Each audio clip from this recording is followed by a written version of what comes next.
අපි හැමෝම උණක් ඇඟපතේ රුදාවක් ආවම කිසිම බයක් නැතුව බොන බෙහෙතක් තමයි පැරසිටමෝල්. හැබැයි ඔබ දන්නවාද? ඔබ දැනටමත් බොන සමහර බෙහෙත් වර්ග එක්ක පැරසිටමෝල් එකට ගත්තොත් ඒකින් ඔබේ ආත්මාවට බරපතල හානි වෙන්න පුළුවන් කියලා. අද අපි කතා කරන්නේ පැරසිටමෝල් එක්ක ගන්න හොඳ නැති බෙහෙත් වර්ග ගැනයි. වෙනත් පැරසිටමෝල් අඩංගු සංයෝග. සෙම්ප්‍රතිශ්‍යාව සහ කැස්ස සඳහා ගන්නා සිරප් පෙති. උදාහරණ පැනඩෙයින්, සෝල්පඩෙයින්, කෝල්ඩ්‍රෙක්ස් දැනටමත් පැරසිටමෝල් අඩංගු වී තිබෙන්න පුළුවන්. අනතුර. නොදැනුවත්වම මේවා එකට ගත්තොත් පැරසිටමෝල් මාත්‍රාව නියමිත ප්‍රමාණයට වඩා වැඩි වී අක්මාවට බරපතල හානි වෙන්න පුළුවන්. ලේ තුනීකරන බෙහෙත්. වෝෆරින්. ඔබ දිගුකාලීනව වෝෆරින් වැනි ලේ තුනීකරන බෙහෙතක් මොනවා නම් නිතරම හෝ වැඩි මාත්‍රාවලින් පැරසිටමෝල් ගැනීමෙන් ලේ ගැලීමේ අවදානම වැඩි වෙන්න පුළුවන්. හැබැයි වෛද්‍ය උපදෙස් මත ඉඳහිට පෙත්තක් ගැනීම සාමාන්‍යයෙන් ගැටලුවක් වෙන්නේ නැහැ.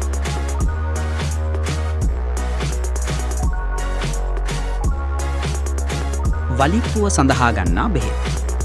කාබමසිපීන්, ෆෙනිටොයින්, ෆීනෝබාබිටර්. මේවා මගින් පැරසිටමෝල් අක්මාව තුළ බිඳහෙළන වේගය වෙනස් කරන නිසා පැරසිටමෝල් වල ගුණය අඩු වෙන්න හෝ අක්මාවට ඇති කරන ප්‍රතිඵල විෂ සහිත වෙන්න ඉඩ තිබෙනවා.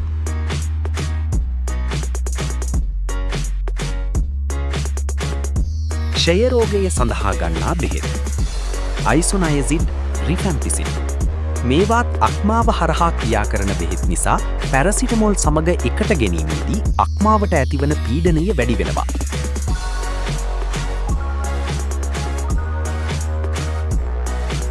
වමනය නතර කිරීමට ගන්නා සමහර බෙහෙත්. මෙටෝක්ලෝප්‍රමයිඩ් හෝ ඩම්පෙරිඩෝ. මේවා මගින් පැරසිටමෝල් ශරීරයට උරාගන්නා වේගය වේගවත් කරනවා.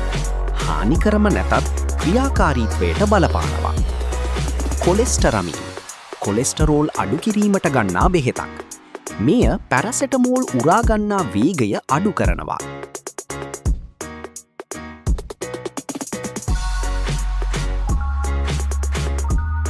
වැදගත්ම උපදෙස්. පැරසිටමෝල් ගන්නා විට දිනකට ගත හැකි උපරිම මාත්‍රාව. වැඩිහිටියෙකු සඳහා සාමාන්‍යයෙන් පැය 4 සිට 6කට වරක් මිලිග්‍රෑම් 500 පෙති 1ක් හෝ 2ක්. දිනකට උපරිම පෙති 8ක්, ග්‍රෑම් 4 නොඉක්ම විය යුතුයි. ඔබ වෙනත් කිසියම් හෝ රෝගයකට දිගුකාලීනව බෙහෙත් ගන්නවා නම් පැරසිටමෝල් ගැනීමට පෙර වෛද්‍යවරයෙකුගෙන් හෝ ෆාමසිස්ට්වරයෙකුගෙන් විමසීම සෑම විටම ආරක්ෂිතයි. ඉතින් අද අපි කතා කරපු මේ තොරතුරු ඔබේ ජීවිතයට වගේම ඔබේ ආදරණීයන්ගේ ආරක්ෂාවටත් ගොඩක් වැදගත් වී කියලා මං හිතනවා. වීඩියෝ එක වටිනවා කියලා හිතුණා නම් තවත් කෙනෙකුට බලන්න දැන්ව ෂෙයා කරන්න අමතක කරන්න එපා. මෙවැනි වැදගත් සෞඛ්‍ය තොරතුරු ඇතුළත් වීඩියෝ ඉදිරියටත් බලන්න අපේ channel එක subscribe කරලා සීනුව ලකුණත් ඔබලා තියාගන්න. ඒ වගේම අපේ අලුත්ම වීඩියෝ සහ සෞඛ්‍යමය තොරතුරු සැනකින් ඔබේ දුරකථනයටම ගෙන්වා ගන්න අපේ WhatsApp channel එකටත් අදම එකතු වෙන්න. ඒකේ ලින්ක් එක මම පහළ ඩිස්ක්‍රිප්ෂන් එකේ සහ පළවෙනි කමෙන්ට් එකේ දාලා තියන්නම්. නිරෝගී දිවියක් ප්‍රාර්ථනා කරනවා. ඊළඟ වීඩියෝ එකකින් ඉක්මනින්ම හමු වෙමු. ස්තුතියි.